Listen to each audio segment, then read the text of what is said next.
Hello and welcome. He explains economics in simple terms and yet manages to help developing countries find solutions to their complex macroeconomic issues with a focus on empowering the poor. Former US President Bill Clinton called him the greatest living economist. This week on One, meet economist and author Hernando de Soto.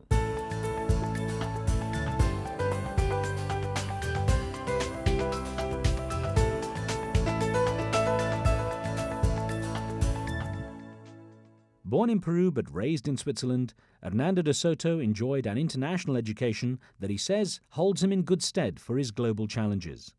De Soto's been a key figure in Peru, serving as principal advisor to former President Alberto Fujimori before he was removed from power in 1992. Known for his work on what's called the informal economy, Hernando de Soto's book, The Other Path, focused on the connection between economics and political development.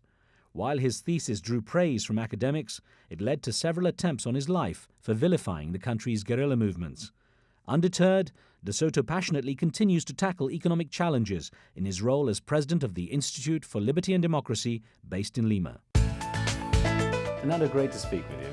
Thank you, Rich. Now, it seems that economists are becoming global celebrities. How does that happen? How did it happen to you? Well, I don't know if I'm a global celebrity, and I don't feel like one. There's certain name recognition. It's very gradual, let me tell you. What you do is you go from one debate to another.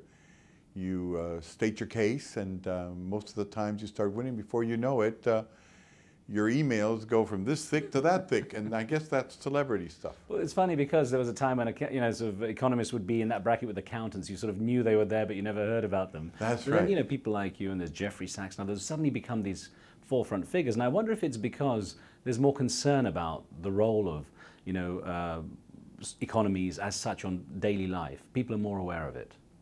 That could be part of it, among other things, because some people have done so well since the fall of the Berlin Wall, and we were all supposed to do very well, and some people haven't done well, and there's a contrast. There's something economists call the Gini factor, which is the distance between the richest and the poor, and in countries like mine and in China, these two factors have gone way past each other.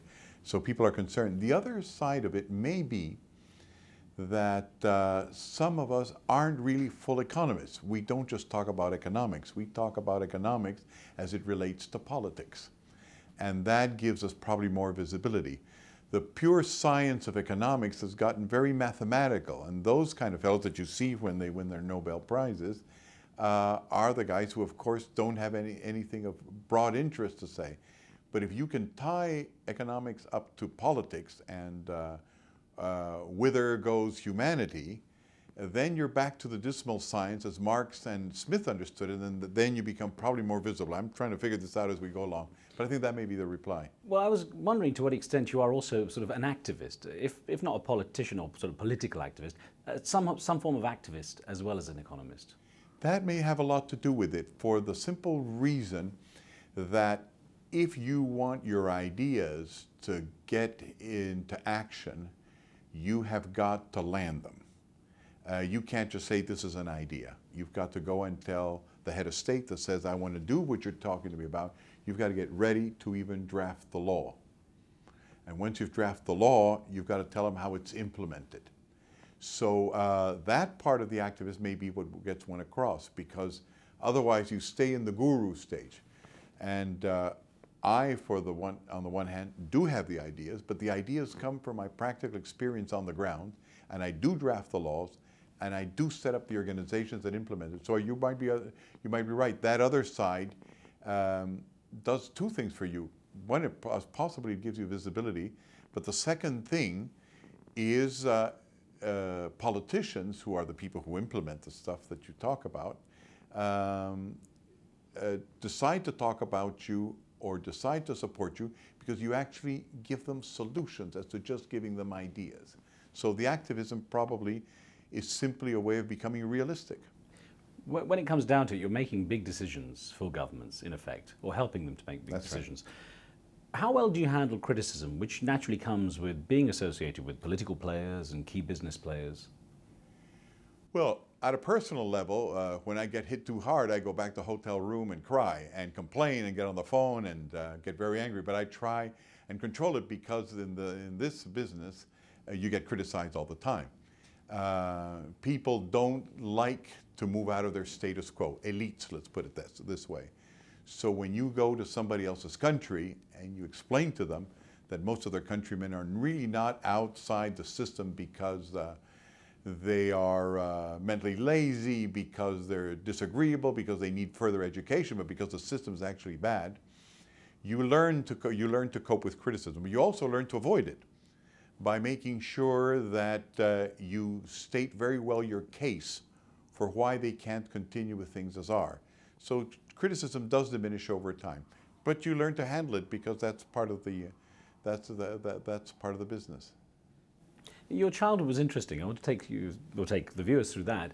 Your family was kept out of Peru during your childhood because of political reasons, but your father insisted that you went back, you and your brothers went back on a regular basis in the summer, for example, so you stayed in touch with your homeland. How valuable do you think that was in shaping who you are? Well, it was because, first of all, when you're in exile, the idea of knowing that there's a country you come from gives you a sense of identity. As time has passed, I have found that the strongest force in the world is probably patriotism. It's incredible when people feel that you're attacking their country, how all of a sudden patriotism, which wasn't there in the first place, that comes out very strong. So it probably came out in me on the one hand, and that's why I like linking it to home ground. On the other hand, my childhood and youth were spent in Switzerland, and I went to a school that was called the International School of Geneva, and we were about 72 nationalities. And that also had a very big influence. In other words, even though I had a very Latin American identity because my parents brainwashed me in that sense, it actually came in through the ears more than it came through the eyes. The other thing is we went to school with 71 other nationalities, and we realized that we all had to live together. But more than anything, we learned not to have prejudices simply because you never knew who were going to be the best. I remember when we finished school, we were always thinking that the most developed country in the world the next 20, 30 years was going to be India. They were the best at physics, all the things I didn't know about. They were great at maths, they were great athletes. We had completely different perceptions. Now, you effectively came from what was a very poor country, but you say that as a child you didn't really realize how poor it was because of your day-to-day contact, even in spite of your day-to-day contact with sort of wealthy kids in Europe from different backgrounds. Why was that? That's a very interesting question, but I do remember clearly that I got this notion of poverty very late on in life, like about the age of 18. And probably it was that as a child, and coming not from Peru's wealthy classes, but shall we say better off classes, the well-recognized names, these things that still exist in developing countries, that you've got a good name, your grandparents were teachers or professors, and you have standing, though you may not have the money. The fact is, we got treated in Peru, or we had a life in Peru as an elite. And all of a sudden there were horses that you could ride, which you didn't have in Switzerland. And there was a lot of landscape that you could just run across without anybody complaining.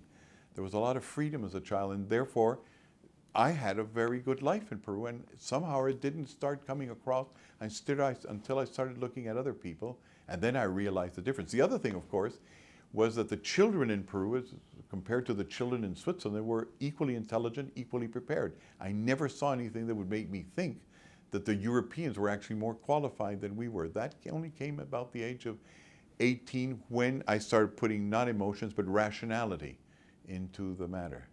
What was your relationship like with your mother and father? In what way did they shape you? I know you say they sort of brainwashed you into your culture through the ears. Well, my parents were extremely patriotic, and they were absolutely convinced that the best place in the world to be in was Latin America, and of Latin America, the best place was Peru.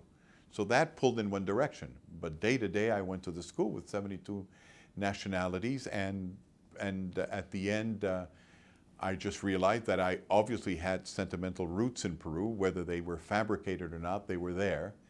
They were very strong, but I could never ignore the world. You know, among us who went to this International School of Geneva, we have a magazine that circulates among us all the time. And there's a section called Roots, and it's all about all these 72 nationalities. When we go back to our different countries, whether it's Kazakhstan or whether it's Syria, we all have problems of adapting to our nationalities, because there's no way that we're going to be convinced that our country is necessarily the best in the world. And at the same time, we do need the roots, so we're always torn apart. So it's a problem that is never solved. So on the one side, I have my parents and the image about Peru, and on the other side is reality, where I know that there's a lot of other Perus out there. So as a child, you didn't really get to see the poverty that was in Peru as such? No, I mean, I saw it. There's no way you can didn't escape register. poverty in a developing country. It's right there. I just never saw it as poverty. I did not see it as underdevelopment. I probably just simply didn't understand it. I probably only focused on my cousins and my friends, which were doing just as well as the other people. Somehow or other, it wasn't the primum mobile.